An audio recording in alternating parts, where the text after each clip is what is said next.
বিয়াস আসসালামু আলাইকুম। সাত সকালবেলা বাসা থেকে বের হয়ে গেলাম, যাব হলো সরারদি হসপিটাল, ঢাকা সরারদি হসপিটাল যাওয়ার জন্যে যাব এখন আমি। তো আপনাদের সাথেই আমি থাকবো আর আপনারা আমার সাথে থাকবেন। আমি রক্ত দেওয়াটা পুরোপুরি আপনাদের ভিডিওর মাধ্যমে দেখাবো। তো একজন মানুষকে রক্ত দিলে কতটা যে নিজের শরীরের জন্য উপকার হয় সেটাও আপনাদের বলবো। তো ভিডিওটি দেখার জন্য সাথেই থাকুন। আসসালামু আলাইকুম প্রিয় বন্ধুরা, বাসা থেকে রওনা দিয়েছি সকাল 8টায়, আর সরোয়ার্দি আসতে আসতে আমার বেজে গেল প্রায় 10টা।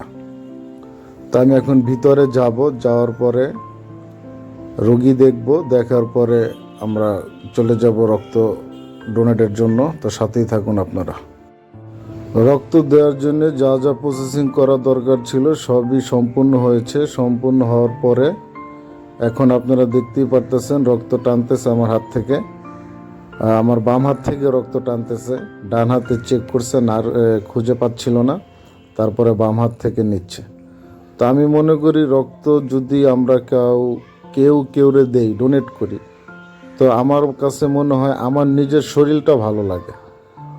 অন্যকে আমি রক্ত দিলে আমার শরীরটা ভালো লাগে সত্যি। তো রক্ত দেওয়া শেষ করে আমি এখন বের হলাম। আমি আমার এই জীবনে আমি অনেক রক্ত দিয়েছি। আমার অভিজ্ঞতা থেকে একটা কথা আমি বলি, আমি আজ পর্যন্ত যে কোনো জায়গায় অথবা যে কোনো হসপিটালে রক্ত দিয়েছি, সবখানেই একটা বিষয় আমি দেখলাম, সেটা হলো ওইখান থেকে একটা জুস দেয় খাওয়ার জন্য একটা জুস দেয়, যাতে যে ডোনেট করছে ডোনার তার যাতে কোনো সমস্যা না হয়। কিন্তু আমি এই সরারদি হসপিটালে এই নিয়ে 3বার রক্ত দিলাম। এই 3বার আমি দেখলাম এইখানে আপনার তারা দেয়, বিস্কুট দেয়।